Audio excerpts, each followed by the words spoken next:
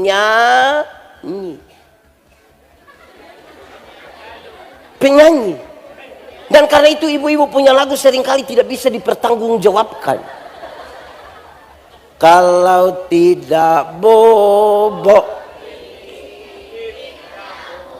Padahal justru kalau anak bobo gigit.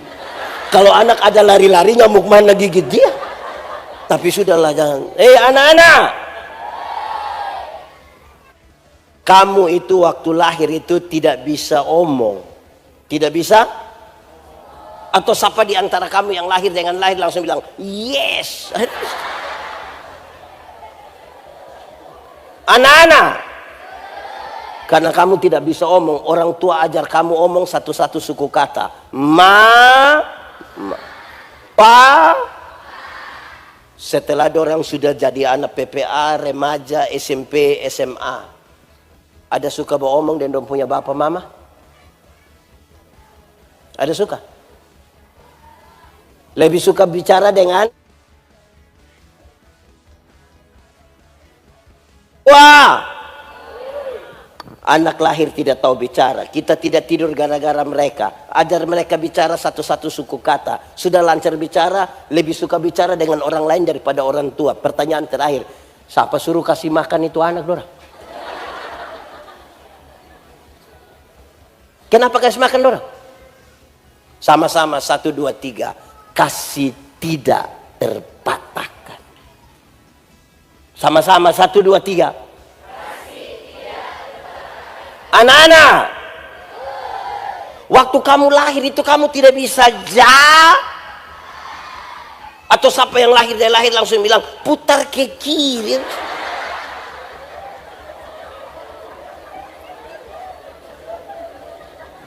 Anak-anak, orang tua ajar kamu jalan satu-satu langkah, pegang di tangan baru ajar.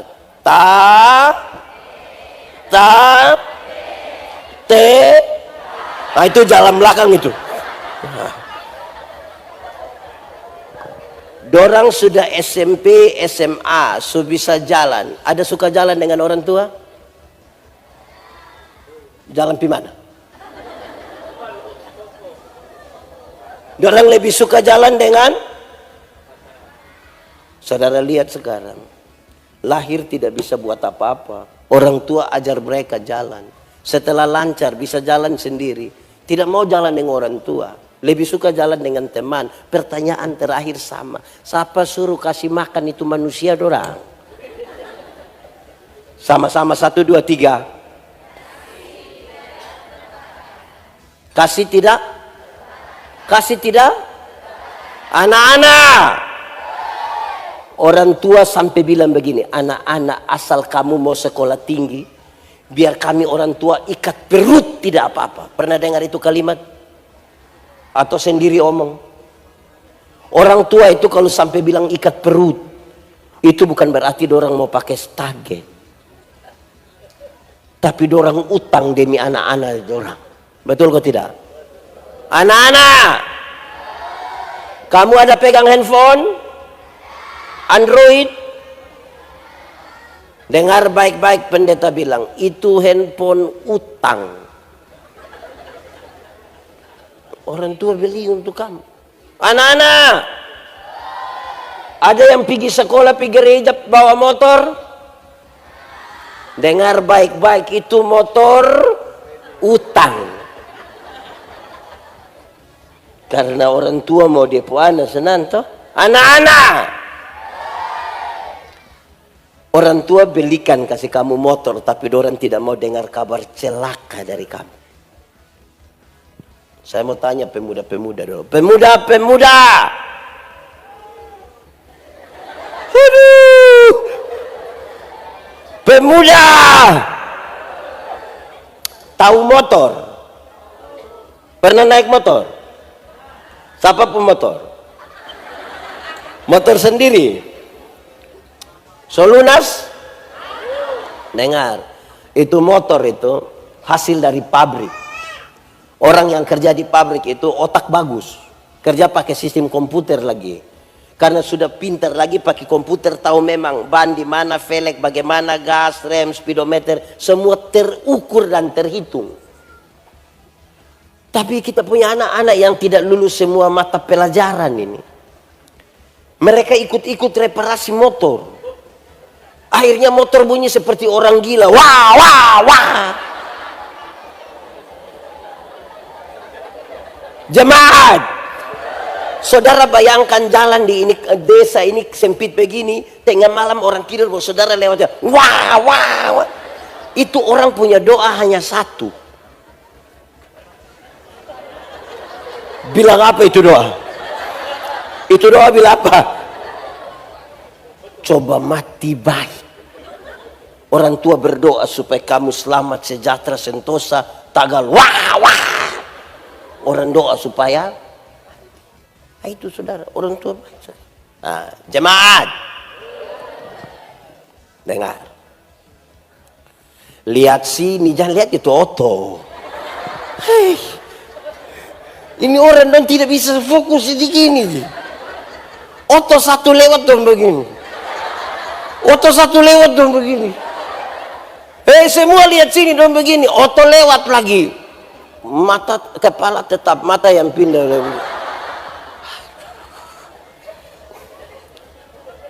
Jemaat, orang tua lahirkan kita banyak-banyak, tapi dorang tidak mau titip kita dimanapun. Tapi anak-anak yang sudah sukses bisa sepakat titip orang tua di panti. Kalau ada yang sudah titip dan rencana titip, batalkan sudah. Karena hari ini kita titip dorang, besok anak-anak titip kembali kita. Hidup ini hanya tukar sapa, titip sapa. Saudara dengar penjelasan ini baik-baik, kan kita mau bicara tentang kasih yang mempersatukan. Anak-anak, waktu kamu lahir, kamu pilek, ada ingus di sini. Orang tua tidak pernah pakai tisu. Pakai apa? Betul? Anak-anak, waktu kamu buang air besar, orang tua tidak pernah pakai sarung tangan. Tapi tangan kosong. Sekarang pertanyaannya, waktu orang tua lanjut usia dan sakit, ada anak kandung yang urus? Mulai hilang suara kan? Anak kandung bisa sepakat kumpul uang minta orang di kampung yang urus orang tua. Karena anak kandung semua bersembunyi di satu kata yang namanya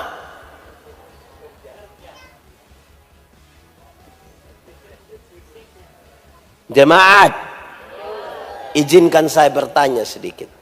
Izin ibu. Ibu berapa saudara?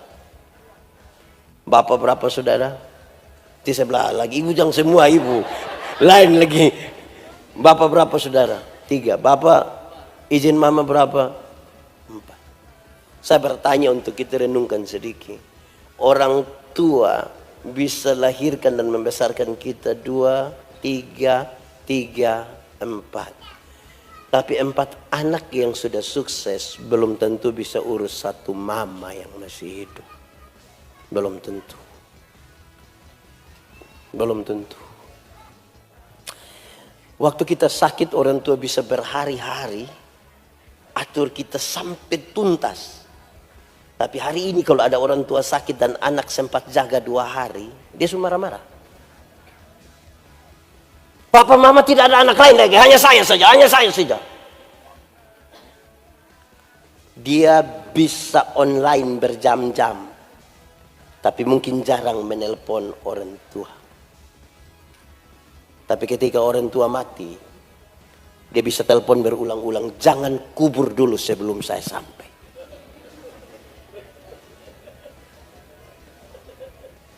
Kita menyanyi satu lagu dulu. Ini lagu dunia, tapi biar kita menyanyi di ibadah izin pendeta kita. Saya bertanggung jawab. Kasih ibu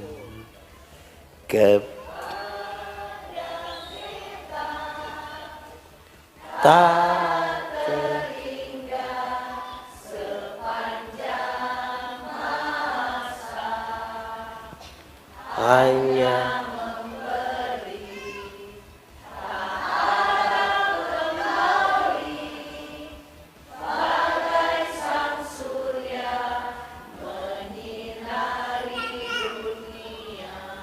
coba ulang menyanyi ini lagu sambil bayangkan mama mantu punya muka. Saudara tidak mau bayangkan. Kasih kepada siapa? Mau sampai kapan itu?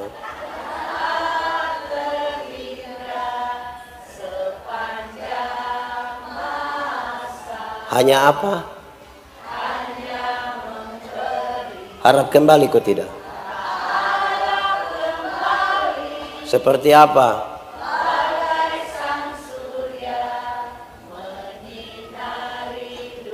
Oke, kita ulang menyanyi lagu ini.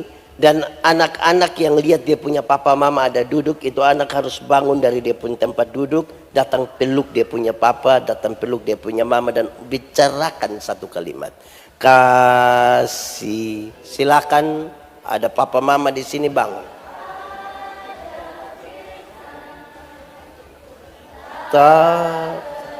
Tidak ada di sini sebatang kara semua.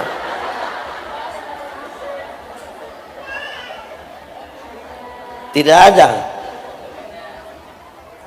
Oke. Bangun. Saudara-saudara, kita akan menyanyi. Anggaplah ini hari terakhir saudara ketemu orang tua. Besok kau mati. Apa yang akan saudara bilang? Kasih. Bicara satu kalimat. Mau sampai kapan?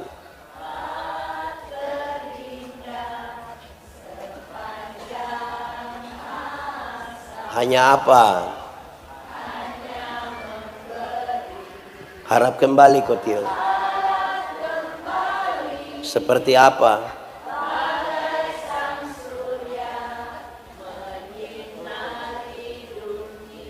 Baik, jemaat. Begini baru sedih-sedih. Saya kasih tahu saudara. Hal yang kecil saja untuk saudara mengekspresikan kasih bagi orang yang capek sekali melahirkan saudara, saudara tidak mampu lakukan, tapi saudara berharap ada sebuah persekutuan yang baik. Itu hanya cita-cita. Itu hanya cita-cita. Orang tua itu berkorban terlalu banyak. Kalau dia mau hitung-hitung, kekayaan kita seperti apapun tidak membalaskan itu semua. Kita jauh dari ekspresi kasih. Karena itu saya sengaja mengajak kita berefleksi sedikit dan berekspresi. Tujuan dari doa Yesus supaya mereka menjadi satu di dalam kasih. Karena itu akan merawat persekutuan. Anak-anak, ada yang masalah dengan orang tua dia banting pintu? Ada? Kalau sampai ada anak-anak yang masalah dari orang tua, salah pendapat orang tua, dia banting pintu, itu karena dia belum tahu harga pintu berapa.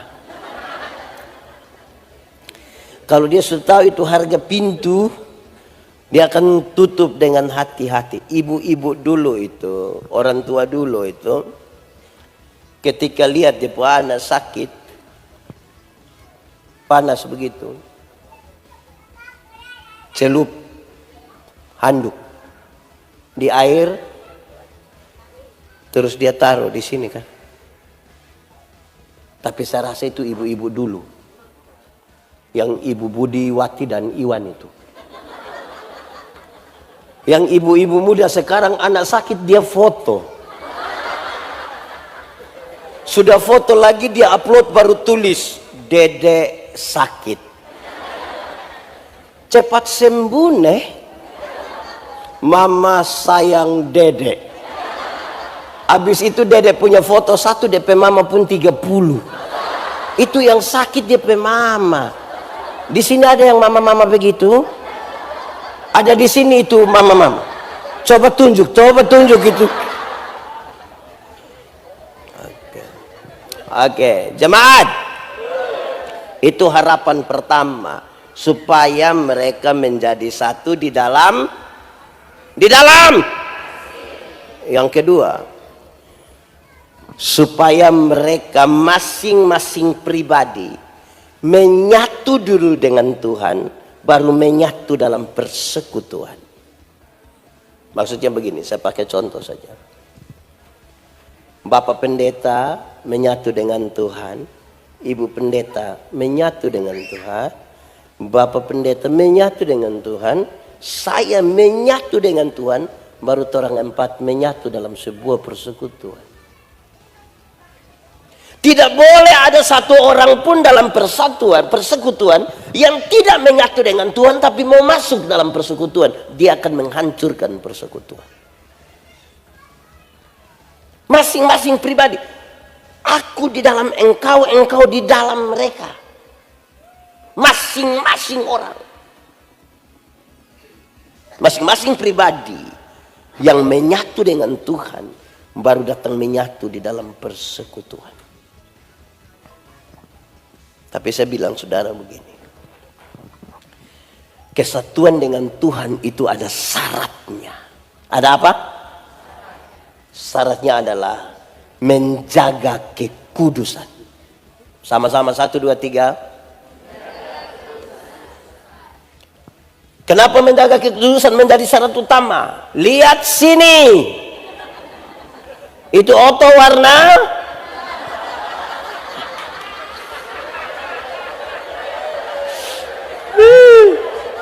hancur. Jemaat,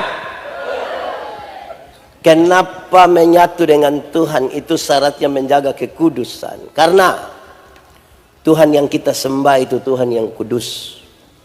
Yang kudus itu tidak dapat bersatu dengan yang tidak kudus.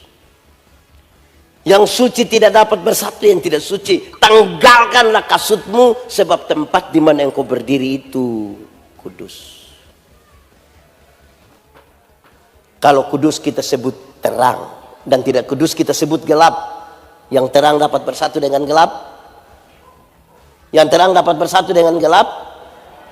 Apa poinnya?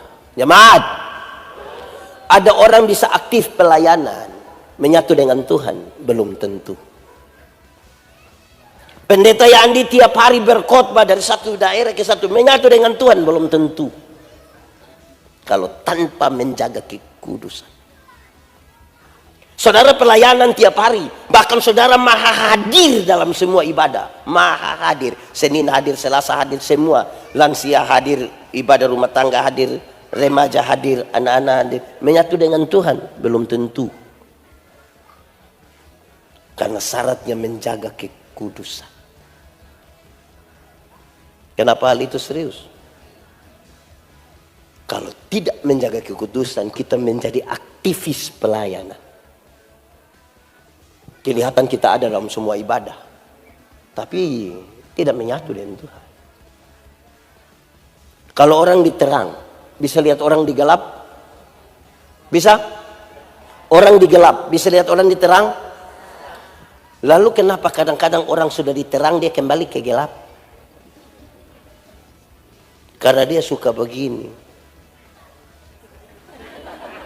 Apa itu yang begini? Di sini ada tukang bahoba. Karena kalau dia suka begini, sedikit lah dia bilang, anak muda, Terang atau gelap?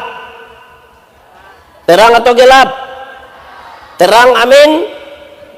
Terang, yes. Mantap. Oke. Lalu kenapa kamu pacaran di gelap-gelap? Di sini ada yang biasa pacaran di gelap-gelap? Anak muda, rahasia negara apa yang kamu omong di gelap situ?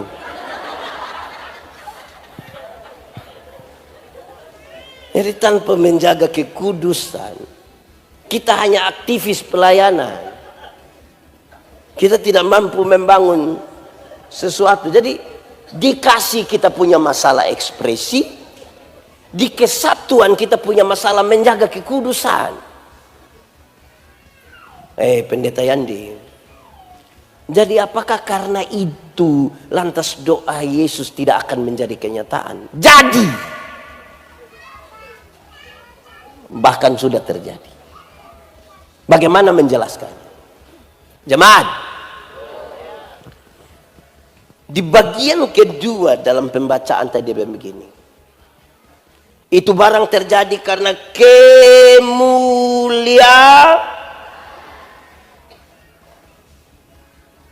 kemuliaan yang kau berikan kepadaku telah ku berikan kepada mereka. Kemuliaan macam apa? Supaya bagian yang diharapkan itu bisa terjadi, dan itu menjadi tolak ukur kita sampai pada tema ini, kasih yang mempersatukan. Ini kan tertulis di bawah perikop manusia baru. Saudara, ada 3 hal kemuliaan yang Tuhan berikan. Berapa? 1, kemuliaan salib. Sama-sama, 1, 2, 3. Kemuliaan salib. Tuhan Yesus tidak mati konyol di atas kayu salib. Dia dimuliakan di kayu salib. Supaya kita yang karena dosa terpisah dari Allah, menjadi satu dengan Allah. Kemuliaan salib. Tidak boleh ada satu orang pun dalam persekutuan jemaat yang kemuliaannya melebihi kemuliaan salib. Tidak boleh ada satu denominasi gereja dimanapun di dunia ini yang kemuliaannya melebihi kemuliaan salib. Itu menghancurkan persekutuan. Saudara tahu, iblis tahu kalau orang bersatu, iblis kalah. Dia pakai cara untuk tidak bersatu. Iblis tidak berani datang lagi dengan muka berdarah-darah dan bikin takut kita. Entah. Kalau dia ada, coba iblis di mana? Jangan sudah berani. Dia akan pakai cara yang menghancurkan persekutuan. Kenapa pendeta-pendeta saling menghujat? Kenapa gereja-gereja saling menghakimi satu dengan yang lain? Karena pertengkaran kita adalah pertengkaran di luar dari kemuliaan salib. Perseteruan kita perseteruan di luar kemuliaan salib. Ada satu lagu, ini lagu lama. Semoga yang orang tua masih ingat, anak muda belajar.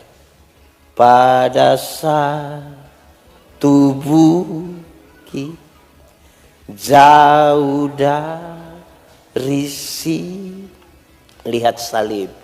Lihat salib Tuhan berdiri, sepotong kayu kasar, sepotong kayu tanda dosa besar.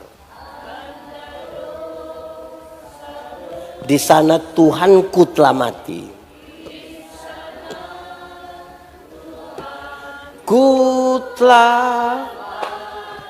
Ku datang pada salib itu.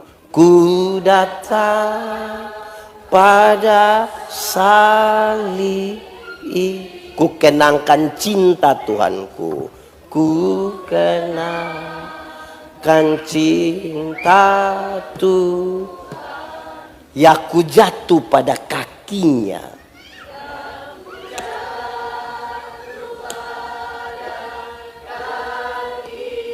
Sana ku dapat ampun dosa.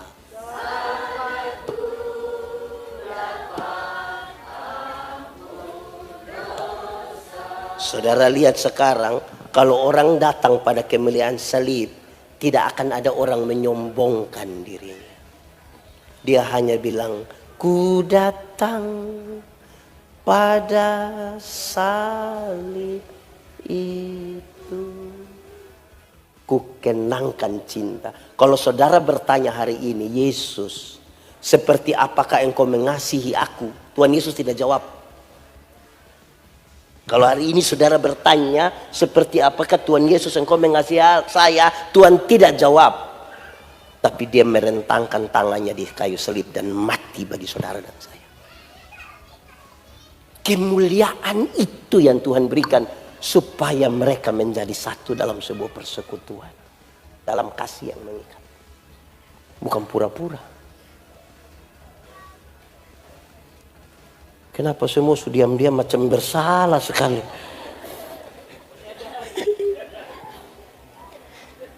Kedua, kemuliaan ketaatan. Sama-sama, 1, 2, 3. Tidak boleh ada satupun orang di dalam persekutuan jemaat yang dengan alasan tertentu dia tidak mau taat. Tidak boleh.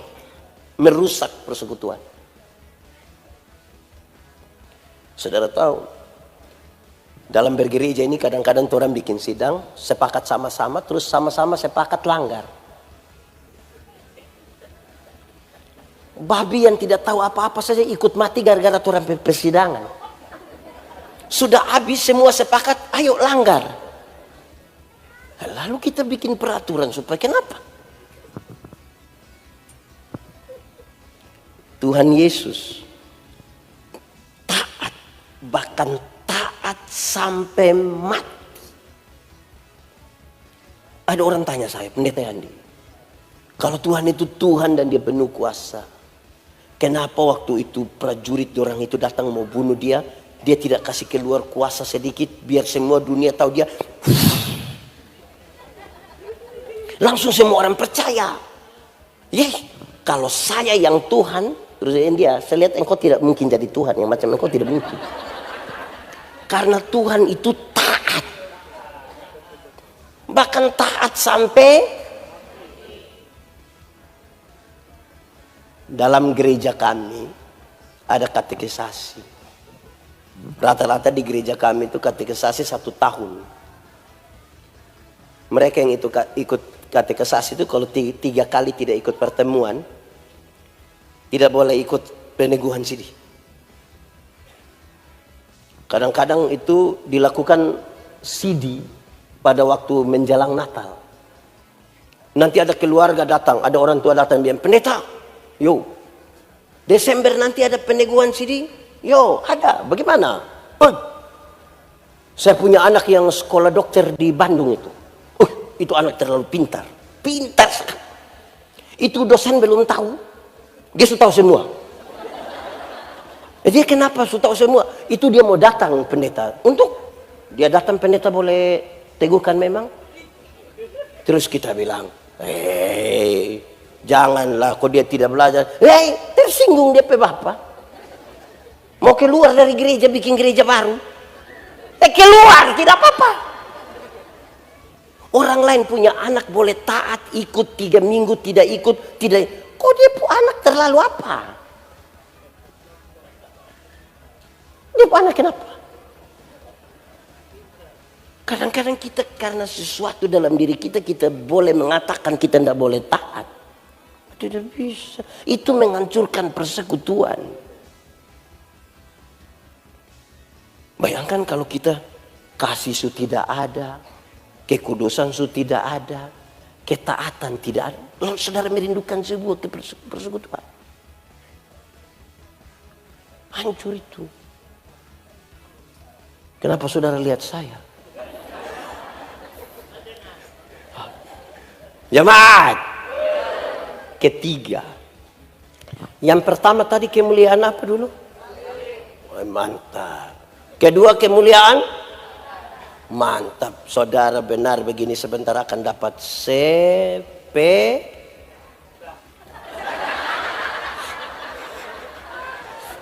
minta di panitia. Mohon maaf saya suara agak terganggu sedikit. So tua baru minum es nih yang begini. Baik, yang ketiga. Kemuliaan nama. 1, 2, 3. Lebih kuat 1, 2, 3. Supaya dunia tahu engkau di dalam aku di dalam mereka, mereka di dalam engkau. Nama itu harus diketahui. Jemaat. Dulu itu sama dengan waktu itu. Sama dengan itu hari. Dulu sama dengan bagus sudah saudara ini. Dulu orang Israel tahu bahwa ada kekuatan, ada kuasa. Tapi siapa yang punya kuasa? Mereka tidak tahu. Mereka menyadari ada kekuatan, ada kuasa. Tapi siapa? Tidak tahu. Sampai satu waktu Tuhan berjumpa dengan Musa. Kasih tengok itu anjing, wow di situ. Jemaat, sampai satu waktu Tuhan berjumpa dengan Musa untuk pembebasan setelah 430 tahun Israel dijajah di Mesir. Musa bilang begini, Tuhan, nanti kalau kita pergi di sana, orang tanya siapa yang suruh. Tuhan bilang, Musa, kasih tahu orang bilang, aku adalah aku, mengutus aku kepadamu. Pendeta Yandi datang di sini tanya, Pendeta Yandi siapa yang suruh? Aku adalah aku. Saudara dapat mengerti yang begitu? Aku adalah aku.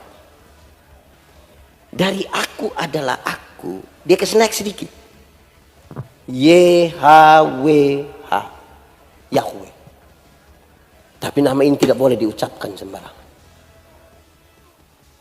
Dari YHWH, dia kasih naik sedikit. Imanu. Tapi Immanuel siapa? Karena orang NTT juga banyak ada nama Immanuel.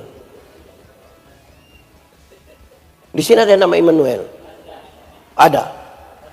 Kalau Frankie,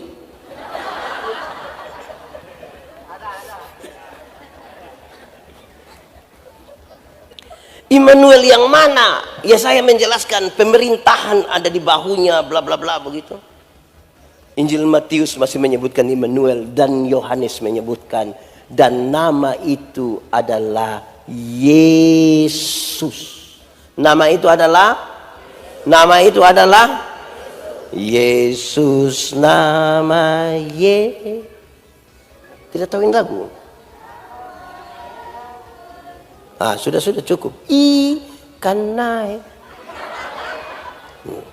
Jemaat, kalau sebentar pulang dari sini, pendeta kasih doi satu orang 100.000, senang atau tidak? Cerita orang atau tidak? Cerita kok tidak? Pasti cerita. Saudara pasti pulang cerita. Kau rugi tidak ikut KKR. Itu pendeta yang kepala botak kasih kita doi. Kenapa begitu? Saudara cerita begitu. Amin. Pertanyaannya, jemaat, Tuhan Yesus mati bagi saya dan saudara, DP harga lebih murah dari 100.000 atau lebih mahal dari 100.000? Lebih? Yakin? Amin? Pertanyaan terakhir, so kasih tahu orang? Ada kasih tahu orang? Kenapa tiba-tiba membisu? Dapat pulsa 10.000, semua dunia tahu, dunia nyata, dunia maya, dunia lain, tahu semua. Waktu itu pulsa masuk, dia capture itu barang, terus dia bilang, terima kasih nih, pulsa so masuk, besok lagi. Pulsa 10.000 masuk, semua orang tahu, tapi nama Yesus yang tidak berani bicara pada orang lain. Masih banyak jemaat pikir bahwa pemberitaan Injil itu miliknya para pendeta, para gembala, penatua, pelsus, diaken, apa-apa. Orang yang penting gereja, saya gereja saja. Di sini ada Kenapa diam-diam ini? Bagaimana mau kasih tahu? Datang gereja saja tidak? Saya mau tanya dulu, jemaat. Kenapa ibadah ini hari yang lebih banyak mama-mama daripada bapak-bapak? Jemaat, berapa harga satu jiwa? Berapa harga satu jiwa? Ada suatu waktu Tuhan Yesus kasih tinggal ribuan orang yang baru dapat sebuah mujizat. 5 roti, berapa ikan? Ikan mujair atau ikan apa? 5 roti, 2 ikan. Lebih berapa bakul?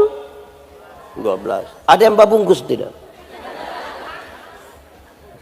Ya pasti bungkus, makanya tahu ada 12 bakul kan? Oke, jemaat. Tuhan Yesus kasih tinggal dorang banyak-banyak. Tuhan Yesus pergi ke Gerasa. Di Gerasa Tuhan Yesus hanya berjumpa dengan satu orang yang kerasukan legion. Legion berarti itu orang kerasukan kira-kira 6.000 roh jahat. Berapa ribu? Kita punya teman pelayanan satu roh jahat di DP otak saya kita pusing. Ini 6.000. Wih. Di sini ada yang 22 di DP otak ada. Itu saya pusing kita. Ini 6.000. Ini orang jahat. Bukan saja jahat bagi orang lain, bagi dirinya sendiri pun dia jahat. Dia ambil batu, dia kasih hancur. Bagi beberapa orang, manusia macam begini lebih baik mati. Tapi Tuhan Yesus tidak. Dia datang kepada orang itu. Waktu Tuhan Yesus turun dari perahu, roh-roh jahat itu bilang begini, Yesus anak Allah yang hidup, apa urusanmu dengan kami?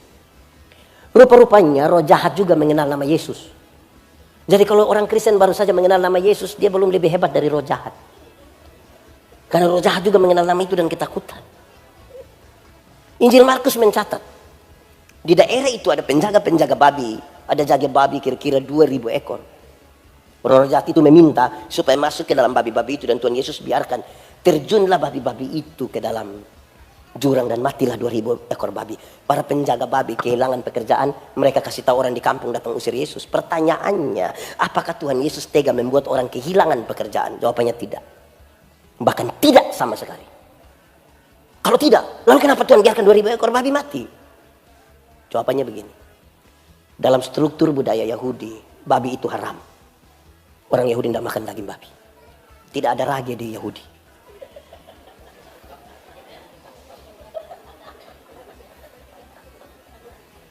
Tahu rage 50 senti tidak ada di Yahudi. Tapi yang haram itu orang pelihara 2.000 ekor, sementara ada 1 jiwa binasa mereka biarkan. Kan kita bicara tentang persekutuan. Tidak boleh ada 1 orang pun tercecer. Lebih baik 2.000 ekor babi mati daripada ada 1 jiwa binasa. Itu yang Yesus marah. Sekarang coba hitung. Kalau babi 1 ekor harga 4 juta. Kali 2.000. Anak sekolah. Ini tamat semua ini. Anak sekolah. 4 juta kali 2.000. Ini yang cita-cita memenangkan Indonesia. 8 miliar. Harga 1 orang gila itu dalam konteks itu. Saya mau tanya. Ada gereja yang alokasikan 8 miliar untuk pekabaran Injil?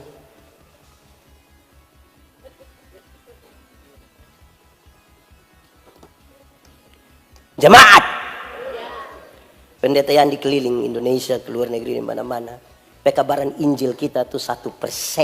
Naik sedikit mungkin. Selebihnya perpindahan jemaat. Tersinggung di Gemim dia pindah ke Gemit. Tersinggung di Gemit dia pindah gereja baptis.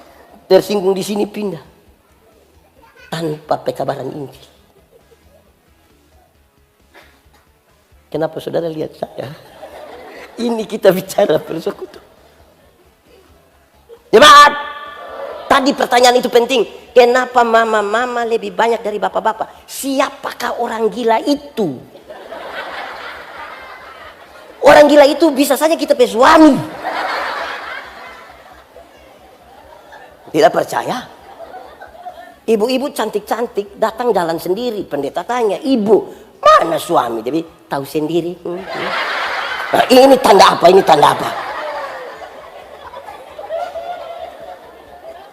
Ada bapak-bapak waktu masih pemuda, rajin jemput dia punya pacar bawa ke gereja. Sudah nikah, dia masuk gereja. Terus pendeta tanya, kenapa so nikah so pemalas gereja? Dulu muda masih rajin. Dia bilang, pendeta, waktu pendeta kasih nikah orang dua sudah jadi satu. Dua sudah jadi kalau istri so pergi sama juga dengan suami. Memangnya kalau istri so makan sama dengan suami so makan? Jemaat, dengar. Masuk surga itu macam pergi di WC. Pergi di mana? Tahu WC? Tidak bisa diwakilkan. Masing-masing akan pergi sendiri. Tidak mungkin kita tanya, Pak Camat, yo kemana? WC, titip. Tidak bisa. Masing-masing pergi sendiri. Karena itu persekutuan. Itu persekutuan kan? Repot ini. Ada dua rumah jauh dari gereja, dekat hutan. Yang satu punya anak perempuan, satu punya anak laki-laki. Yang punya anak perempuan bilang kepada yang anak laki-laki, kakak, hari-hari minggu begitu tolong jemput kopo adik perempuan bawa pergi sekolah minggu. Dia jemput, yang laki-laki datang jemput sampai sekolah minggu, yang perempuan ikut sekolah minggu, yang laki-laki main kelereng di luar tunggu. Jadi remaja di gereja kami ikut katekisasi. Yang laki-laki jemput antar ke gereja, yang perempuan ikut pelajaran, yang laki-laki tunggu di luar. Rupa-rupanya orang dua jodoh. Setelah menikah, yang perempuan terpilih jadi penatua diaken. Mau melayani di mana, suami tetap antar. Hujan badai, suami antar. Tapi sampai sana yang ibu masuk pimpin di dalam, yang suami main kartu di luar. Pulang-pulang sama-sama. Satu waktu orang dua mati-mati sama-sama. Waktu jalan menuju pintu surga, Simon Petrus tunggu di pintu surga. Lihat istrinya datang, Simon Petrus bilang, "Shalom ibu, mari silakan masuk." Ibu ini masuk, lihat dia punya istri masuk. Yang suami juga cepat-cepat mau. Pas suami mau masuk begini, Simon Petrus bilang, "Bapak, sabar dulu, bapak, sabar." Sabar bagaimana? Bapak sabar dulu. Simon Petrus, kau tahu kau tidak? Yang masuk itu kita punya istri itu. Simon Petrus, saya tahu. Lalu kenapa tahan kita? Bapak, dari dulu itu kan bapak hanya antar-antar saja kan? Jadi minta maaf bapak, hari ini pun bapak hanya antar saja. Bapak PT4 di sebelah yang ada api-api itu. Ibu-ibu, tadi ada yang suami hanya antar. Terus suami bilang kalau so habis dah WA biar kita jemput. Ada? Kalau ada pulang kasih tahu suami ada salam dari Simon Petrus.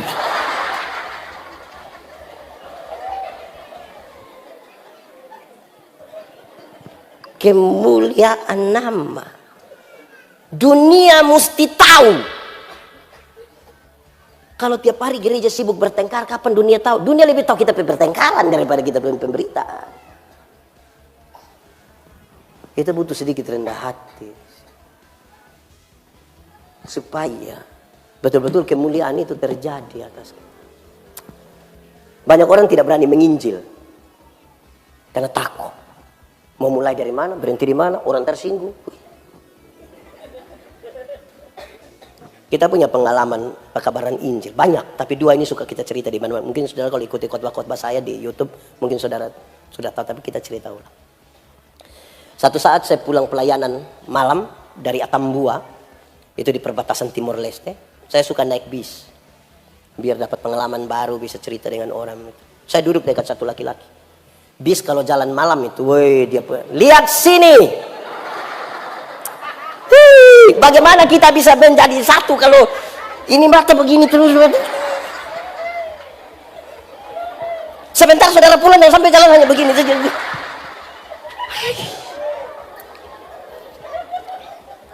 Jemaat, saya pulang di atas bis. Bis malam itu larinya luar biasa. Saya duduk dengan satu laki-laki. Orang dua sama umur mungkin ya. Malam itu karena oto lari terlalu kencang, karena bisa tidur. Terus kita tanya dia, misalnya kalau ini oto tak balik, orang mati, lu yakin masuk surga tidak? Dia bilang kau sembarang saja. Saya mengerti dia pasti tidak punya jawaban. Saya bilang ke dia, kakak, kita juga dulu begitu, takut, mati mau masuk di mana? Tapi waktu tahu Tuhan Yesus lahir untuk kita, mati untuk kita, bangkit untuk kita, naik ke surga untuk kita. Sekarang kita yakin, mati dimanapun, kapanpun, dengan cara apapun, kita yakin pasti masuk surga. Dia bilang, kakak bisa yakin begitu? Yuk, orang sama orang berdosa. Kalau bukan...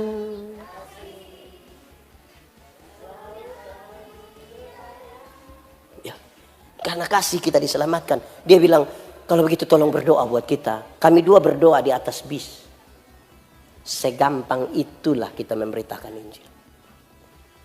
Satu waktu saya pulang pelayanan. Dari satu daerah perbatasan yang agak sedikit bermasalah karena banyak perampok. Perampok-perampok itu luar biasa karena mau rampok di sini orang kasih kabar. Nanti malam orang mau datang. Kasih tahu begitu. Harus lewat situ. Di kota kecamatan namanya Oenlasi. Saya berjarak 15 kilo dari itu kota kecamatan. Ada nona-nona satu, bujang sih. Umur mungkin 20 tahun. Dia mau pergi ke Soe. Itu tempat lahir saya. Tapi sebut harus jelas. Soe artinya timba. Coba sama-sama. Soe. Bukan Soe. Kalau Soe itu kita Ini nona mau ke sana, tapi dia kan takut. Juga hari kira-kira 6:30 malam. Ya mungkin takut. Dia tunggu. Kira-kira ada orang lewat dengan motor atau tidak supaya dia bisa ikut. Dan dia dengar ada bunyi motor menuju dia. Dan itu kita. Pas sampai di pemuka begini, mungkin dia takut kita lewat. Dia lompat ke tengah jalan, dia bilang begini. Kak! Kita dalam hati. Kak! Ini malam, makanya dia bilang, kalau siang dia bilang, sujelas kalau siang toh, pasti dia bilang, Om. Tapi sudahlah, manfaatkan malam itu. Waktu dia bilang, Kak, kita bilang, iya dek, biar berimbang toh. Masa dia semangat, Kak, terus kita bilang, oh, dia kan nggak mungkin. Ya, Kak, iya dek. Pekabaran Injil dimulai dari persahabatan. Dia bilang, kakak mau ke Soe? Iyo. Boleh turang sama-sama. Kita sama-sama, dia bilang. Boleh, kenapa tidak? Sudah, sama-sama, tapi motor masing-masing. Kita bawa kita pe motor, dia bawa dia punya. Kita di kiri, kasih tinggal dia. Mau RW inti. Ini kita sebelah kiri, dia agak di tengah. 3 kilometer kami ke depan sana, ada orang bawa motor lari kencang. Sampai dia. Dia kaget begitu. Orang sudah lewat sana. Terus kita bilang, non, itu orang begitu kalau dia celaka dia masuk surga atau tidak? Ini nona bilang, yang macam begitu tidak masuk itu tidak masuk itu. Terus kita bilang, kalau nona sendiri celaka yakin masuk surga? Dia bilang, tidak tahu. Kita klaim semua orang masuk neraka, kita sendiri tidak yakin toh. Dia punya masalah. Kita kasih tahu dia, nona, kakak Jo dulu begitu. Takut. Tapi waktu tahu Tuhan Yesus lahir buat kakak, mati untuk kakak, bangkit, naik ke surga. Kakak yakin sekarang, mati dimanapun, kapanpun, dengan cara apapun, kita yakin pasti masuk surga. Dia bilang, kakak bisa yakin begitu? Nona, orang semua manusia orang berdosa. Manusia mungkin lihat kita punya kebiasaan hari-hari kelihatan orang suci. Dalam hati, dalam pikiran penuh dengan dosa. Untung baik Tuhan Yesus mau selamatkan kita. Dia bilang, aduh terima kasih. Kakak boleh berdoa buat kita? Boleh. Orang dua berdoa di atas motor sambil jalan. Tapi orang dua tidak tutup mata.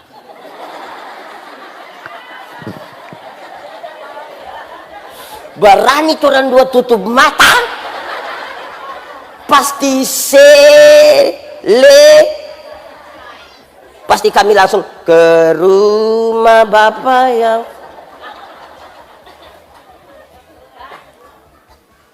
Jemaat, Tuhan Yesus akan bertanya pada saudara, bukan ada berapa gereja saudara bang. Dia akan bertanya, dia tidak akan bertanya, ada berapa kali KKR kamu main musik di sini? Dia tidak tanya pendeta Yandi ada berapa kali khotbah. Dia akan tanya ada berapa jiwa kau mau datang kepada Tuhan. Ada berapa jiwa tercecer yang kau biarkan dia. Kami ada dalam sebuah diskusi besar. Seseorang bilang saya begini, pendeta, tolong kasih pernyataan. Nah, saya butuh perkenalkan diri, pekerjaan saya tiap-tiap hari itu saya polisi. Terus di gereja saya penatua. Yang saya mau kasih tahu begini, tempat saya layani dekat rumah saya itu orang judi, mabuk, banyak sekali situ. Sebagai polisi saya terganggu, sebagai penatua saya terganggu. Lihat sini, saya terganggu. Sebagai pengkhotbah saya terganggu. Terus saya senyum. Waktu saya senyum terus dia bilang begini, maaf pendeta, terlalu remeh kah kita pernyataan sampai pendeta senyum sinis begitu. Oh enggak. Kita senyum bukan karena sinis, tapi kita senyum karena kita yakin sekali ada satu hal yang akan kita omong dan Bapak tidak pernah lakukan. Dia bilang apa itu? Apa itu? Saya tanya, Bapak kenal nama orang-orang itu? Tahu. Orang besar sama-sama kok di itu kampung. Berarti nama-nama mereka Bapak tahu? Ya tahu. Lalu begitu kita mau tanya, pernahkah secara pribadi Bapak diam-diam berdoa untuk orang-orang itu dan menyebutkan nama-nama mereka pada Tuhan? Dia diam dan kurang lebih 1 menit kemudian dia punya air mata menetes. Beberapa bulan kemudian kami ketemu dan dia bilang, pendeta terima kasih. Kenapa? Yang pendeta omong itu betul. Yang saya mau bilang begini, tidak ada manusia bisa bikin tobat manusia. Yang bisa buat tobat manusia itu hanya Tuhan. Tugas kita berdoa dan menyampaikan. Sebab doa mengubah. Tidak tahu. Doa. Tidak ada manusia rubah manusia. Sebab kalau manusia paksa rubah manusia, munah. Ada istri-istri bilang dia suami, Papa tidak boleh merokok. Dia punya suami tidak merokok di rumah.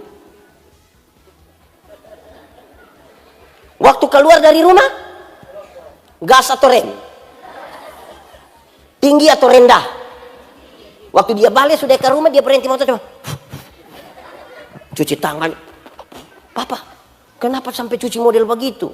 Mam, virus sekarang ini terlalu banyak. Doa 1, 2, 3. Itu yang akan menolong kita. Saudara tidak usah mulai dengan pekabaran Injil. Saudara mulai dengan berdoa bagi orang-orang yang saudara mau supaya mereka diubahkan oleh Tuhan. Saudara boleh menyebut Tuhan. Tuhan yang paling tahu kita pemama mantu, pemulut. Itu. Daripada bikin status. Mama mantu baca dia tersinggung. Sebut saja pada Tuhan toh. Saya mau tanya jemaat, ada orang yang saudara tidak suka? Ada? Dia ada di sini? Coba lihat dia. Kenapa lebih banyak lihat ke kita? Doa. Sama-sama 1, 2, 3. Itu memungkinkan kita punya ini persekutuan. Di atas semuanya itu, kenakanlah kasih. Di atas itu semua. Saudara baca berita tentang kasih, dengar berita tentang kasih. Oleh karena kasih itu, orang tua bisa mempertaruhkan nyawa bagi anaknya yang mau tenggelam. Karena kasih itu dia bisa melakukan apapun. Jadi kalau kita kehilangan kasih. Jemaat, ini saudara tahu. Tapi saya harus sampaikan ulang mengakhiri khotbah ini. Lihat sini. Kuatkanlah hatimu dan teguhkanlah imanmu. Itu oto warna. Lihat ini muka ini lebih bagus dari itu oto. Jemaat. Tuhan Yesus, ini saudara yang suka kabar ini pasti tahu, tapi saya bicara ulang ya. Tuhan itu maha kasih. Amin. Tuhan itu maha adil. Amin. Tuhan itu maha semua toh. Kecuali mahasiswa yang mungkin tidak tahu. Tapi Tuhan maha kasih, dia maha adil. Pertanyaannya, bagaimana Tuhan yang maha kasih sekaligus bisa maha adil? Itu yang repot. Maha kasih, dia sayang kita. Dia tidak mau kita dihukum. Maha adil, dia harus menghukum. Karena upah dosa ialah dosa besar atau kecil? Kalau kecil tidak. Bagaimana Tuhan yang mengasihi dan tidak boleh menghukum adalah Tuhan yang menghukum. Karena upah dosa ialah maut. Orang yang giat di pekabaran Injil suka ini menceritakan kisah ini. Lihat sini. Orang bilang begini. Di abad ke-19 ada seorang jenderal tentara namanya Jenderal Samila. Jenderal siapa? Jenderal ini anti pemerintah dan karena itu dia bergerilya dari hutan ke hutan untuk lawan pemerintah. Satu waktu dia dapat laporan dari anak buah. Lapor komandan, kita kehilangan bahan makanan. Dia marah sekali. Sudah susah di hutan lagi, makanan tidak sedikit, ada yang pencuri lagi. Cari yang pencuri, tangkap, hukum di hadapan umum. Biar yang lain tidak boleh lagi mencoba. Kamu jangan coba-coba pulang kalau tidak dapat yang pencuri. Lihat sini. Sangat cepat mereka tangkap yang pencuri. Lapor, komandan, yang pencuri sudah kami tangkap. Oke? Siap algojo, siap semua, terus saya pergi. Setelah semua siap, pergilah Jenderal Samila. Sampai di sana, betapa terkejutnya Jenderal Samila. Kenapa? Karena yang lihat sini. Betapa terkejutnya Jenderal Samila. Kenapa? Karena yang pencuri itu ternyata adalah ibu kandungnya sendiri. Ini DP mama. Kalau dia hukum DP mama, ini anak baik atau tidak? Anak yang tidak baik. Masa mama yang melahirkan dia hukum? Tapi kalau dia tidak hukum dia punya mama, ini pemimpin yang baik atau tidak? Tidak baik. Orang lain pasti dia hukum. Kenapa mama kandung tidak dia hukum? Lalu apa yang dilakukan oleh Jenderal Samila? Dia buka dia punya jubah tentara. Dengan semua lambang-lambang. Kecuali bunga ini tidak ada. Dia buka. Dengan telanjang badan dia peluk dia mama kuat-kuat. Dalam pelukan itu dia bisikan satu kalimat penting di DP mama putalinga. Dia bilang begini, mama, aku mengasihi engkau. DP mama menangis. Dia peluk kuat-kuat terus dia perintah dia punya algojo. Cambuk! Para algojo maju pegang cambuk dan mulai cambuk DP mama.